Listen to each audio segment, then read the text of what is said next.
Welcome everyone, Dr. Thor here. Get ready for Gnosis. Well, I want to talk about the Gnosis diet, the how to energetically bring yourself up to as high as you can with physically.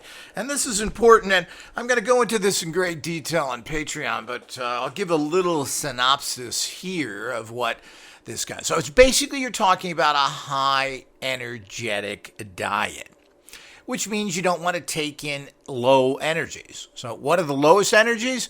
Well, anything that's been murdered to feed you. And it has all sorts of horrible energies in there, both spiritual and physical. There are levels of that, because everything basically is alive, as has been pointed out. The only thing that we eat that never was alive, and you could even argue that for a bit, is salt. Pepper is a plant. It was alive. Salt technically is a mineral. It does vibrate. And so it's kind of alive, but I think what we're talking about is, we can quibble on these things which confuse the issue.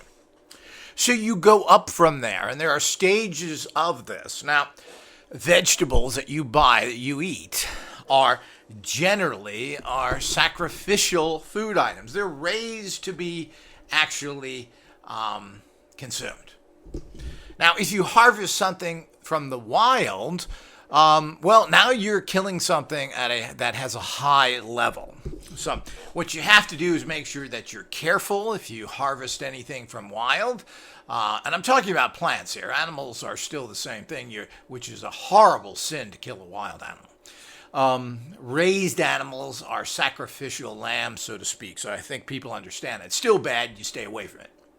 But if you take something wild, let's say an herb or something, you make sure you don't pull the plant up, hurt it. Take only what you need. Make sure the plant is surviving, and thank the plant for the energy it's giving you. Maybe bring some water with you and pour that on the plant. These are the type of things you do to thank the plant and earth if you take something wild. But you should avoid that. Most herbs and other things today are all grown to a large degree, and you want to buy things that are grown for that purpose. And of course, you honor something by buying organic because you're not poisoning the earth as much. So hopefully people get that. But there are whole classes of foods which are good and not, and what is considered given to you by a particular plant. If you eat an apple, well, that apple is given to you. It's not something that you are. If you don't eat the fruit, and I had many fruit trees. I had over 35 fruit trees for a while, and it was a nightmare keeping them up. But the whole idea is that they'll produce huge amounts of food. And somebody's got to eat it, or they fall on the ground and the bugs eat it. So this is given to you. These are foods that don't have any, quote, karma or negativity connected with them. And there's a whole series of these things that I will detail in Patreon. But this is what brings up your high energetic levels. Now, this is what produces very strong thought forms, very clear thought forms. You produce a high energetic thought forms, and the kind of tools that I make are able to pick up these energies at a much higher level than the polluted ones, amplify them through our many different amplifiers, and project them out at very high levels. You're getting a 30 to 40%, maybe more.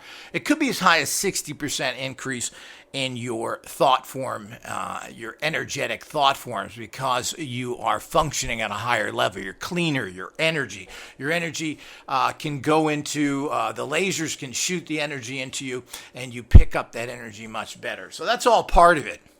And diet is really funny because we eat what we're accustomed to eating to. And when we're not used to it, and we eat something that isn't full of salt, sugar, we don't like it initially. It's got to have that smoky, crappy flavor, or you don't like it. People are conditioned to eat salt and sugar. If you get off of all this stuff and you go back to it, it's vomit producing. You eat a luncheon meat full of salt and it's horrible. Any kind of meats, etc. Not only energetically do you get slapped in the face, but the tastes are just terrible. I can actually taste the death in foods, particularly animal flesh. Now, these are all terrible things, particularly the more processed things are. But you learn that Oh, I love bacon. Yeah, I used to love bacon too. What is bacon? Fat and salt. There's really not a flavor there. That's a custom. It's like people get accustomed to smoking for one reason or another. Nobody picks up a cigarette and says, that was wonderful. So the whole idea is that you learn to like things because you're in this screwed up society. And that's the slippery road down to the filthy, rotten, feces infected world that we live in. So all of this is part of the process. When you start cleaning up your diet, your thinking is cleaned as well. Your energy is much higher, and you're able to produce powerful informational energetic fields that you project out, and you're able to receive information better. So all that's part of it. So remember, your diet is learned, and it's weird and difficult to get off of sugars and salt. But once you do and you go back, oh man, it's like licking a salt bar or putting, taking salt and sprinkling it on a dish and licking it. That's how bad it is. And it's bad for you as well. All these things are bad for you. They're filled with chemicals. They're filled with sugars, etc. So basically, once you get off all this stuff, you don't really even crave them anymore. But it takes a few months, and it's a struggle. And you want to go back and eat candy. Most of that is your brain telling you that. So I know that I gave into that a little while ago, and I was sick as hell after eating a bunch of sweets because of the fact that I was not accustomed to it. It's not good. It isn't wonderful. Now, on the other hand, having a wee bit of something, if you can handle it, but, you need to grow up. It's not good. You shouldn't be eating it. Do you need a little taste of it? Well, not really. Occasionally, okay. So, and the other things are certain things you have to make sure you cut down on and use at a very small amount. Now, obviously, getting you going with caffeine's a drug. We all use it. And it can be very essential. So using a little bit of caffeine is not a problem. Using a little bit of a natural, uninhibiting natural foods as well. This means alcohol, marijuana, etc. These are all uninhibitors and can help you in times of stress to kind of put you back in Gnosis. Because society is kind of slapping you around, banging you around. And, a lot of times, you got to flow with it because you're just too tired to fight it. Take a little drink or a little doobie and, kind of straightens you out. Too much of it is really bad for you. So I hardly drink at all anymore and so forth. But I notice that when I do drink, that it does kind of give me a better looker. The world always looks better after a couple of cocktails. It's just a reality, but that can't be a crutch. But it certainly is a help in a hectic world where it's very difficult. So a little bit of alcohol, a little bit, and these are all natural things.